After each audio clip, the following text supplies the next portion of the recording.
सुप्रभात बच्चों। आज हम आपको सर्वनाम पढ़ाएंगे। ठीक है बच्चों, क्या पढ़ाएंगे? सर्वनाम, जिसको आप इंग्लिश में क्या कहते हो? प्रोनाउन कहते हो। उसको हिंदी में सर्वनाम कहा जाता है। ठीक है, तो बच्चों जैसे हम सर्वनाम शब्द है, अगर मैं इसका संधि विच्छेद करूं तो इसका संधि विच्छेद होगा सर्वधन नाम। सर्व का मतलब होता है सभी का, नाम मतलब नाम। जो सभी का नाम है वो क्या है? सर्वनाम है। ठीक है, जो क्या है? सभी का नाम है वो क्या है? सर्वनाम है। और मैं आपको पहले पढ़ा चुका हूँ कि नाम को हम क्या कहते हैं? संज्ञा कहते हैं। संज्ञा को ही नाम कहते हैं। और जो सबका नाम है वो सर्वनाम है, मतलब जो आपका नाम भी है, मेरा नाम भी है, उनका नाम भी है, वो सब क्या है? सर्वनाम है। तो इस तरह से हम इसकी परिभाषा बना सकते हैं कि जो शब्द संज्ञा के स्थान पे प्रयोग होते हैं वे सर्वनाम कहलाते हैं, या जो शब्द नाम की जगह प्रयोग किए जाते हैं वे शब्द सर्वनाम कहलाते हैं।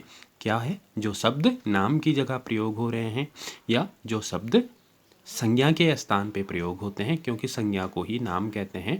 तो डेफिनेशन ऐसी होगी कि जो शब्द संज्ञा की जगह पे प्रयोग होते हैं वे शब्द सर्वनाम कहलाते हैं। ठीक है बच्चों, अब हम सर्वनाम के भेद के बारे में पढ़ेंगे। तो सर्वनाम के निम्नलिखित 6 भेद होते हैं। कितने भेद होते हैं? 6 भेद होते हैं। नंबर 1, पुरुषवाचक सर्वनाम, निश्चयवाचक सर्वनाम, अनिश्चयवाचक सर्वनाम, संबंधवाचक सर्वनाम, प्रश्नवाचक सर्वनाम और निजवाचक सर्वनाम। तो ये सर्वनाम के 6 भेद थे। पुरुषवाचक सर्वनाम, निश्चयवाचक सर्वनाम, अनिश्चयवाचक सर्वनाम, संबंधवाचक सर्वनाम, प्रश्नवाचक सर्वनाम और निजवाचक सर्वनाम। ठीक है बच्चों, तो ये सर्वनाम के भेद हैं। 6 भेद इसके हैं। और सर्वनाम को हम डिफाइन कर चुके हैं कि जो शब्द संज्ञा की जगह पे प्रयोग होते हैं वे सर्वनाम कहलाते हैं। जैसे संज्ञा क्या है? राम अच्छा लड़का है। अब हम राम की जगह पे प्रयोग करेंगे कि राम अच्छा लड़का है, वह रोज़ स्कूल जाता है। तो राम की जगह पे हमने वह शब्द का प्रयोग किया और ये वह क्या है? सर्वनाम है। और जो शब्द संज्ञा के स्थान पे प्रयोग किए जाते हैं वे शब्द सर्वनाम कहलाते हैं। और सर्वनाम के निम्नलिखित 6 भेद होते हैं। पुरुषवाचक सर्वनाम, निश्चयवाचक सर्वनाम, अनिश्चयवाचक सर्वनाम, संबंधवाचक सर्वनाम, प्रश्नवाचक सर्वनाम और निजवाचक सर्वनाम। सबसे पहले हम बात करेंगे कि पुरुषवाचक सर्वनाम क्या होते हैं। पुरुषवाचक सर्वनाम को हम पर्सनल प्रोनाउन भी कहते हैं। तो वे सर्वनाम शब्द जो बोलने वाले, सुनने वाले या किसी अन्य व्यक्ति का बोध कराते हैं पुरुषवाचक सर्वनाम कहलाते हैं। ठीक है बच्चों, जो बोलने वाले, सुनने वाले और किसी अन्य व्यक्ति का जो बोध कराते हैं वे पुरुषवाचक सर्वनाम कहलाते हैं। और जो पुरुषवाचक सर्वनाम होते हैं उसके भी निम्नलिखित 3 भेद होते हैं। उत्तम पुरुष मतलब फर्स्ट पर्सन, मध्यम पुरुष मतलब सेकंड पर्सन और अन्य पुरुष मतलब थर्ड पर्सन। ये है अन्य पुरुष मतलब थर्ड पर्सन।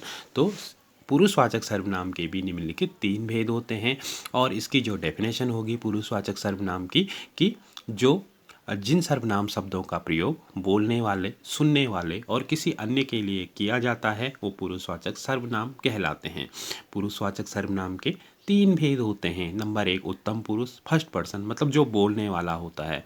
तो बात कहने वाला अथवा कुछ लिखने वाला व्यक्ति अपने लिए जिन सर्वनाम का प्रयोग करता है वे उत्तम पुरुषवाचक सर्वनाम कहलाते हैं। जैसे मैं, मुझे, हम, हमें, ये क्या है? उत्तम पुरुषवाचक सर्वनाम के उदाहरण हैं।